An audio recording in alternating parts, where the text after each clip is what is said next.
Today we have two honored guests at our show, and one is former Congressman Mike Honda. Thank you for coming, Congressman. My pleasure. Thank you.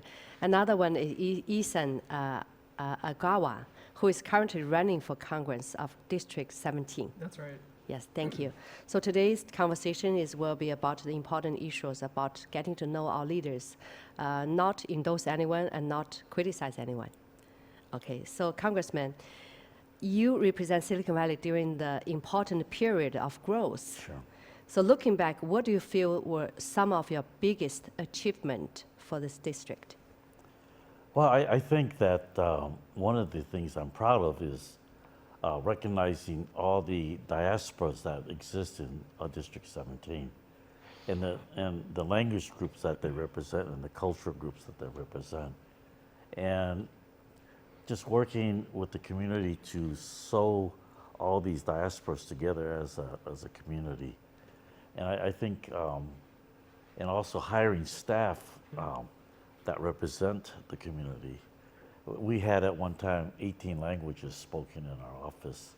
And that is just to be able to communicate and be communicated with the community. So. And I think the other thing that we're proud of is that we were able to solve a lot of issues that families brought in.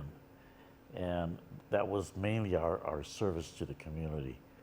And I think that was critical in creating trust and also being accountable to our community, that we say we want to be your voice, we also have to follow through. On the technical side, in 2003, I authored the Nanotechnology Act of 2003, which provided ultimately $4 billion worth of grant monies for not only Silicon Valley, but for all people who are involved in the nanoscale technology that didn't have enough revenue to bridge the gap in order to be able to commercialize or be able to finalize their products. So because of that, we have TVs that have very sharp focuses, and that's because of nanodots. We have chips, cell phones, and watches that are smaller. I was just a facilitator, but the people who did all this, a good portion of the inventors were Asian Americans from this valley. And I think that those inventors, those entrepreneurs, don't have enough exposure as to the contribution to the things that we globally we enjoy on a daily basis. Wow, thank you for your wonderful service. Yeah, we're so honored to have you here. Oh, it's an honor to serve. Yeah, thank you. So earlier you mentioned that there is a bill that sounds like good for our state. Politically sounds good, but actually could hurt our economy here in California.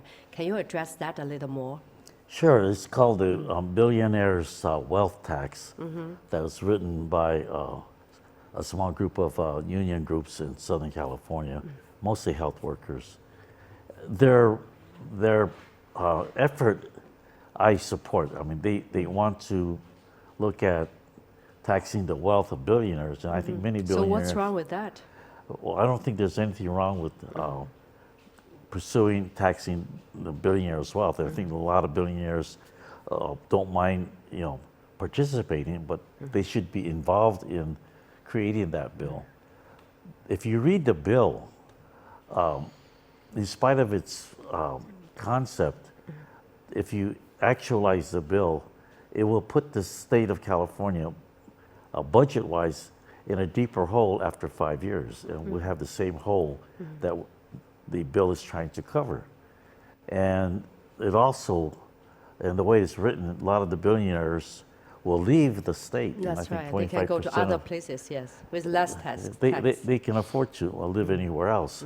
So the scope should not be state, it should be nationwide. And the other thing about the bill is that when people leave, the billionaires leave, they will take that wealth that people want to get taxed, but they also California would lose the annual income tax of each billionaire. And I think that that's almost 40% of the total state revenue on income tax. So we're digging a hole that's deeper and more complicated. It's going to cause more problems than. Yeah.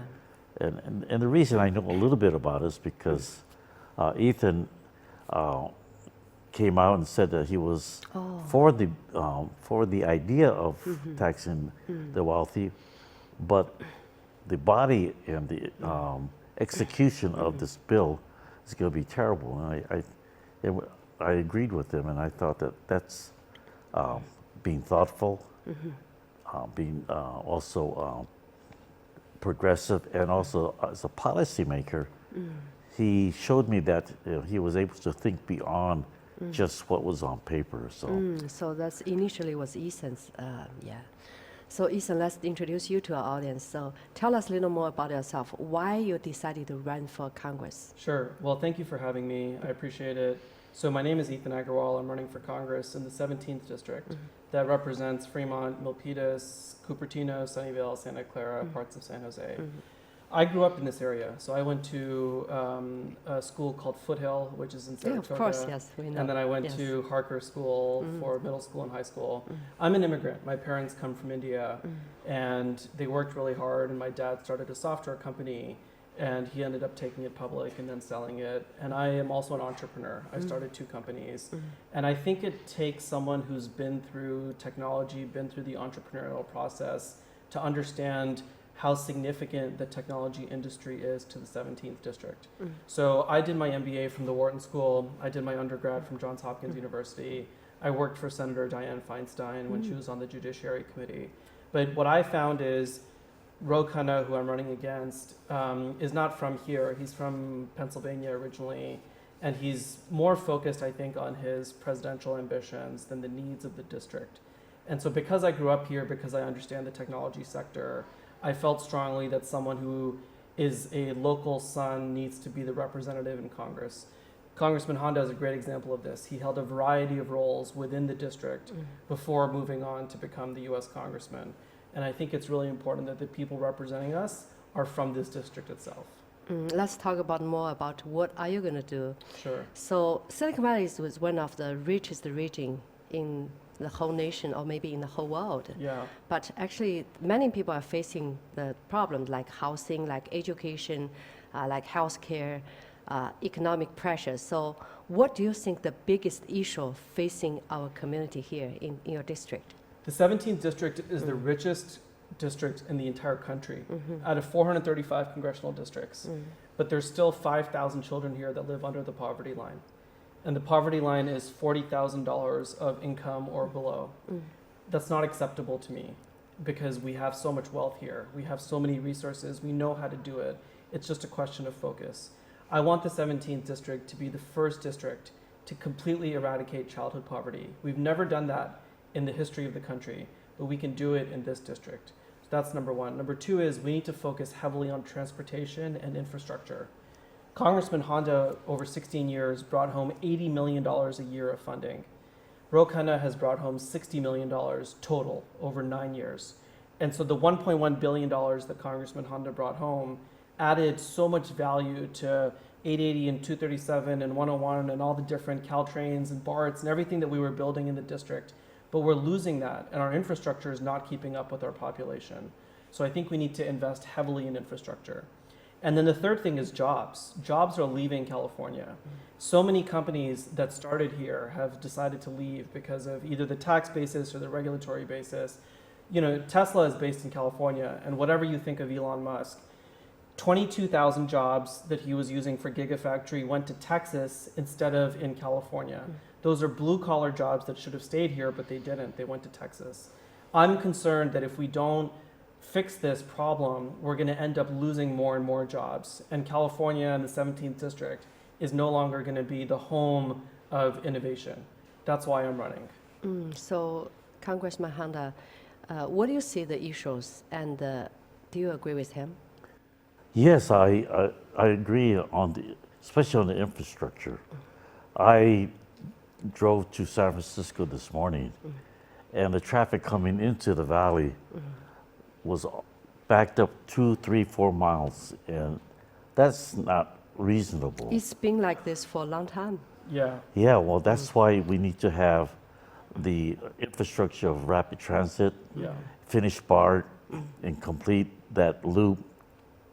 And also look at other ways of moving people from one point to another so that they'll have more time at home with their families. You know, they spend at least 6 hours on the road during the day. And that's not quality of life. Especially when gas prices are $7 a gallon. We need more public infrastructure, more public transportation, so that it's cheaper and easier for people to commute. And that also takes cars off the road, which reduces traffic. Yeah. So what will you do differently? Because it's problem been there for so long. Yeah, so look, the key issue here is our current representative is spending a lot of his time focused on running for president or fighting President Trump. And as a result, the amount of dollars that he brings home are a lot less. So when you're only bringing home $60 million over 9 years, there isn't enough focus on the district itself. I am not focused on running for any other office of president or vice president or anything. I only care about servicing this district. And I'm willing to work with anybody. If it's Republican, Democrat, Libertarian, I don't care. I'll work with anybody to bring money back home to the district. So my priorities are childhood poverty, transportation infrastructure, and jobs. And Congressman Honda showed how this is done, because if you actually focus on bringing federal dollars home for the district, you can bring home $1.1 billion. That's the model that I would follow after. You know, the issue of childhood poverty, it never crossed my mind, and it should have. And so he has the ability to see certain kinds of needs that most people have not focused on So or is that even the noticed. reason you publicly endorse him?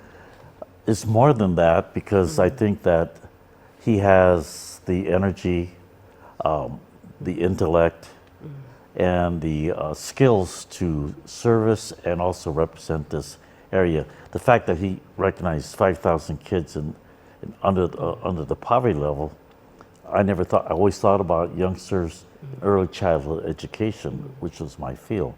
So he can look at a gap that most people think, well, District 17 is the richest district in the country. That can't be, but it is. So he's publicly stated that's the way he's going to go, and I think that that's a good thing. But the other thing is 5 people called me and wanted me to help them over the last 10 years to run for office in this district. And each time I told them no, because I didn't think that they had the vision or the people skills. And people say that, well, listen, Ethan is young and he has no experience in politics, but he started 2 companies. He sold them, and he took care of the people that built that company. See, to me, that's politics. Politics is about people. And so when you look at those skills, he understands how to take care of issues and recognize problems and address it, not abandon them or say that it's not my problem. And I think that having known him for such a short time, this is the things I see. And on top of that, I'm a family person too, and I met his dad. And his dad is, you know, they say the son is the reflection of the father. So he's a good reflection of his dad. And we know that as families, that's way, very basic. In what way he reflect his dad? When I met his father, the father was joyful. He had an open face, and he was engaging. He wasn't fearful or lacking confidence. He had a lot of confidence, but it was not confidence of arrogance. It's confidence of being humble and understanding, that he himself had accomplished a lot of things, and now he's seeing his son take it to the next step. And I think that that's what we dream of in this valley as Asian Americans, as families, and this is what we expect of our political leaders, to be our servants, and not to, for us to serve them, but they serve us. And he himself said, there's got to be more to life than just making money, because he's done it all, and now he's ready to turn around and say, what else can I do with my life? Life well spent is a life that's worth living. So I think that's where he's headed, and he's looking out for the rest of us too. So I have that full confidence in a short time. I don't Short do that time? often. How long you been knowing him? About 6-7 weeks. Wow. only this short time you're so sure? Yes, Yeah. Why? because I recognize certain things. When I was a classroom teacher, I recognized things in children that their potential. Well, he's shown his potential already. I mean, he's done things I've never done. Start 2 companies, and then sell it, and then pulling people together to start these companies, and then there's a vision, and if that company was sold with a lot of dollars, you know that there was a need out there. So he knows how to fill a need also, and he's not afraid to speak up. And he doesn't he doesn't speak off the cuff. He does his research. He understands what the issue is, and then he makes a decision. Wow, that spoke really high of. I'm very lucky for his support. Yeah. So Ethan, actually, Congressman Honda also mentioned that there's one important responsibility of the Congress is bringing the federal resource and investment back to the district. Yes. So what area will you focus if elected? Well, so childhood poverty is one, but transportation infrastructure, I think, is really critical. I mean, there's the BART station we were talking about, the Irvington BART station has been under construction since 1996. That's 30 years, and it's not scheduled to open for another 10 years.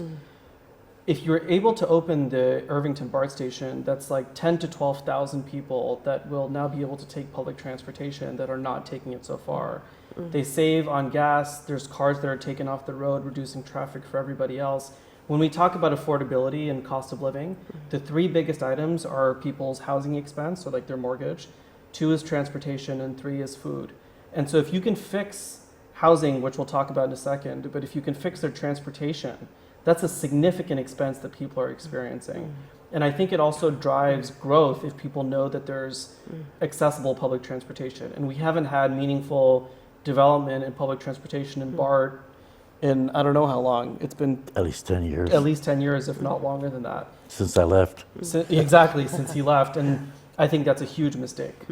But I think since you left, the political atmosphere changed too. Federal government reduced the fund for California, right? That's because Newsom and Ro Khanna keep fighting with President Trump. That's why. So he does it out of vindictiveness. California is actually a net contributor to the U.S. economy. The reason we're not getting enough money back is because Ro Khanna and Newsom keep trying to fight with Trump. What are you going to do differently? I don't care about posturing. I don't care about setting myself up as the, most argumentative person against President Trump. That's not interesting to me. What's interesting to me is getting things done and bringing money home. So if I have to work with a Republican or I have to work with a Democrat, I don't care. I'm not trying to puff up my own chest and show how strongly I can fight other people. I'm going to win, and the district is going to win by actually helping people that live here. But how about our common value? In what sense? Well, there's so many things, right? Why they're fighting for a common value, right? Well, I think the common value to me is things like ending childhood poverty, is things like making sure that there's jobs here. Like the services that you provide to the citizens, I think are something that we can all agree on. There will always be political disagreements, but I'm trying to focus on bringing home actual dollars that benefit people here. One of the things that Trump is really good at is creating a situation where governors and other legislators, they focus on what the president's doing, and that takes energy and focus away from what you need to do at home. Exactly. And so, those folks can do that if they want to, but while that's all happening, and we all want to protect the civil rights of our our constituents and our immigrants and those who need That's right. our protection. We Yeah. can do that. And there's members of Congress that's already doing it. So you support them doing it, but at the same time, you got to work the bureaucracy.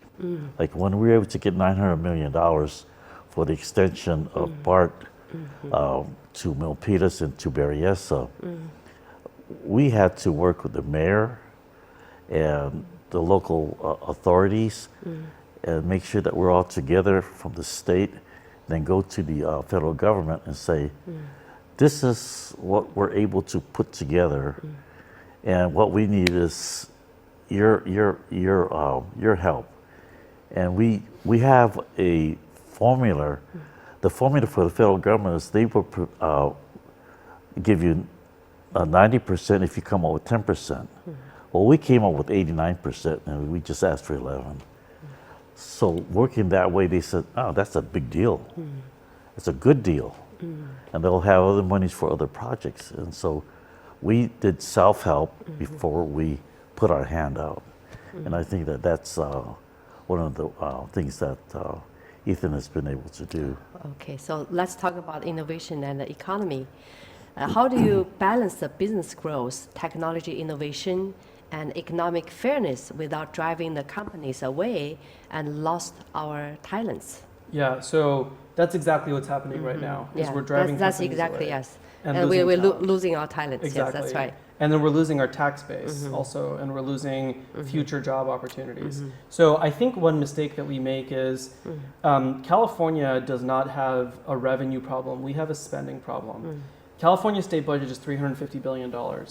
We're collecting enough money. We can collect more. I have no problem with that from billionaires. We can take more money in. But until we figure out how to spend the money in a more effective manner, I don't know that taking more money in will actually solve anything.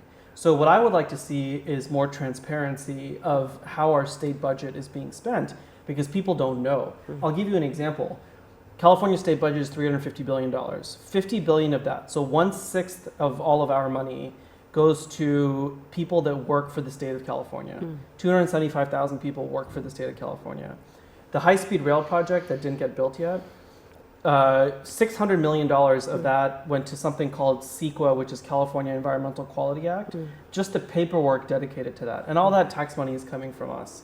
So we have the resources to fix transportation, to fix childhood poverty, to fix education. It's just that we're spending the money in the wrong places. That's how I think we need to change the priorities. And then if you spend the money in the right places, then the innovators and the billionaires and stuff are all fine staying here because they know that their resources are being spent properly. Talking about budget, actually, there's one thing I would really like to mention to both of you. We have so many great ethnic medias in the Bay Area. They're working on the front line and really, invest lots of their time and energy. Yeah. But those people are underpaid, Right. and work overtime, but can never get the federal or state, resource and budget. You guys should change this, right? I think he made a good suggestion, which is to give some dedicated space and dedicated opportunities to ethnic media. I think that makes a lot of sense, especially in these communities. 60% of this district is immigrants, either Chinese or Vietnamese or Indian or Taiwanese or Jewish. And if you're not going to connect with those communities directly, then you're missing out on large populations. So I agree with you completely. Well, thank you. Yeah, one of the things that's missing in Congress is 21st century thinkers for 21st century problems. And we're using old approaches and old solutions For the new to problem. unique problems of today. Like, Can you give an example? well, I think artificial intelligence is something that everybody's talking about, and I don't think a lot of people have a real handle on it. And so there's no effort to bring together a lot of these people who talk about AI and ask the real hard questions about the application of AI. Is AI a tool? And a lot of people are just out here saying AI will Replace the jobs. well, it will take jobs. But the question is, if we know they're going to take jobs, should we anticipate that and make sure that the folks who may lose their jobs to artificial intelligence have training 5 years before it's being taken over. Yeah. And so if you train people before that, and not to be, farm workers, not that it's a bad thing, but kinds of jobs that will assure a good income in the future, a livable income. That's what we should be able to do. And a lot of times, when the horses and the buggies were taking place by cars, people said, well, there's not going to be any more blacksmiths. Yeah, but we got more garages, more mechanics, people who are making cars, and building cars, and stuff like that. And it produced a industry and more jobs if we just think it through. So we don't have to be afraid. Every technology brings the possibility of more jobs. Telephone, they thought they would get rid of the Pony Express and everything else like that, but the telephone collapsed distance and time. Cell phones collapsed distance and time. And he's done that kind of work in building two companies in the 21st century. Nobody else has done that in Congress as of yet. So he has that insight and that experience that will benefit the constituents here, but the nation as a whole in terms of thinking it through. Thinking through. Talking about technology, I also want to mention about the cryptocurrency, because this has become a major national discussion recently. Some people are concerned about the political leaders' benefit and their family benefit from cryptocurrency, but some people will think that this is innovation and the future for us. So what's your thoughts on the relationship between the policies and the cryptocurrency? Well, let's give him the first shot. Okay, sure. Look, I am very pro-crypto, but I think politicians and elected officials being able to trade off of that is completely ridiculous. I think we have to ban congressional stock trading, ban executive stock trading for the executive branch. I think we need to make sure that there's no insider trading happening whatsoever, even within the family members, because I think that also creates loopholes. But cryptocurrency as a whole is a good thing. We need to have diversification of the way that we do money and transactions. I generally am a believer in supply side economics, where if there's more opportunities, more supply of different types of transactions, fees go down because it's a competitive marketplace. So I generally am very pro-crypto, but I do not think that politicians should be allowed to trade in anything, let alone crypto, but certainly US stocks, bonds, any kind of security. Their assets should be completely blind and completely untouchable. That's the only way that this would work. So you probably heard about the Justin Zhao accused the first family. You heard about that, right? Accused the first family? For benefit from the cryptocurrency. Oh, you mean Yeah. he ended up contributing a lot of money? That's right. Well, I think that's what he's talking about. And people should not be able to buy favors with their wealth. I think so. And that should be really a no-no, because what it tells people without that wealth, that we don't have that much power. And the power is supposed to lay in everybody's votes. And everybody's vote is equal in this country. And so anything that interferes with that balance of power should be looked at and at least, if not controlled, be prohibited. And people's positions should not allow them to get enriched, whether you're a Supreme Court justice, a senator, a school board member. Your position should not give you more favors than other people. That's right. And unfortunately, it does. And so that needs to be really set aside, because if you do that, then you end up being a servant. That's right. Yeah, this is about how the government should balance the innovation with the public trust. Yeah, look, I think something like AI is really critical, because we need to make sure that as Congressman was saying, we need to make sure that we're protecting for future jobs. We need to make sure that we're training. We also need to think of AI as a national security point, because we need to make sure that our models are just as good as other countries, if not better. I think public trust is something that comes over time with an understanding and with a compromise. If you look at the FDA, if you look at TSA, if you look at other agencies, what they had done originally is that the private sector did a lot of development. It reached a certain point, and then the public government stepped in and said, okay, now we're going to create an agency to regulate it. And I think that makes sense. I think in AI, we're early, we're getting to the point where it's becoming a public common good, and then that would make sense for the public sector to come in and regulate it. But I want to make sure that the private players, the guys that are developing the models, have the opportunity to do so, because it's something that's new and complex, and if it's over-regulated, it'll hinder our ability to be competitive. That's great. Okay, so we are all Asian Americans, right? Asian Americans played a very important role in Silicon Valley, in California, but they always feel, many of us, I feel the same, we feel we are underrepresented politically. So what do you see the biggest issue, and why is this? We're underrepresented not only politically, we're underrepresented almost in every category. That's true. Except maybe in engineers and doctors and dentists and maybe some lawyers. But in the in entertainment field too. But in Silicon Valley, since 1990 to 2026, the presence of Asian Americans, both U.S. born and immigrants, naturalized citizens, were it not for Asian Americans or Asian presence in Silicon Valley, we would not have Silicon Valley. We would not have cell phones. We would not have TV sets that are, really, really focused and well defined. And there will be all kinds of jobs that would not exist right now without the presence of and the energy of Asian Americans.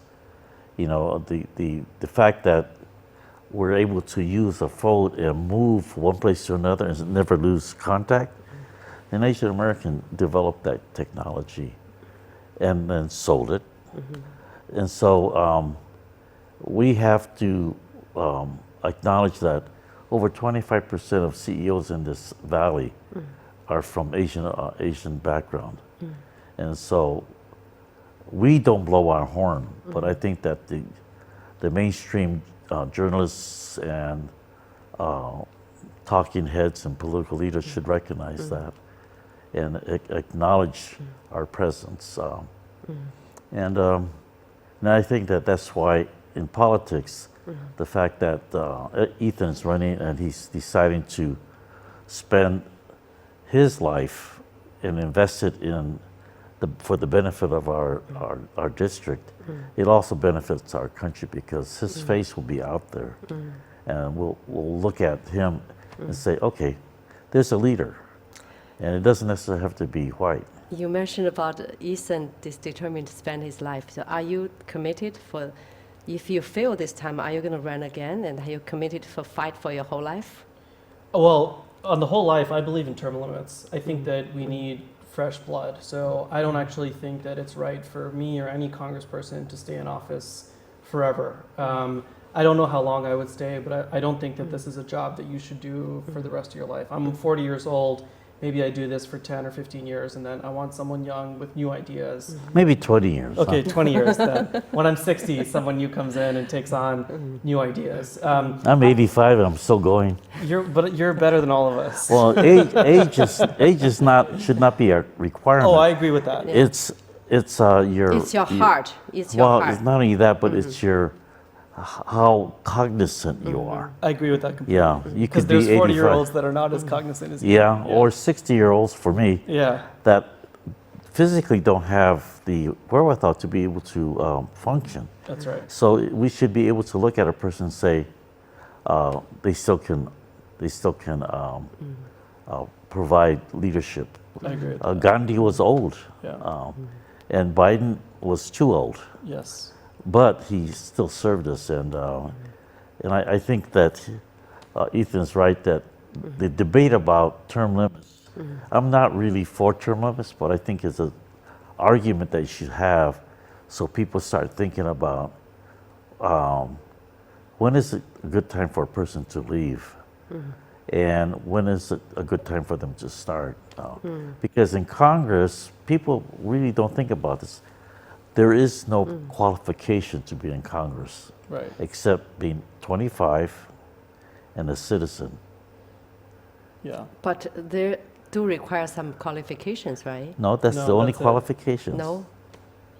Then you got to get the votes. You know. But you have to see the quality of the person, that why you vote for him, right?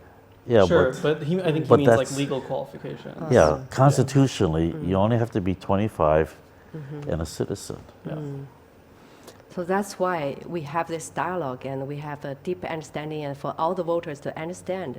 And because those are the very important issues, and also we should know that who can really represent us, and how can we pick up the right person, right? Yeah, That's and right. you don't have to agree with your representative 100%. That's right. That's right. 80% is good. Yeah. 80% I agree with agreement is that. good. 20% you can argue. So the But- last question for both of you. What do you see Silicon Valley's future in next generation or next 20 years or 30 years? And what do you see that?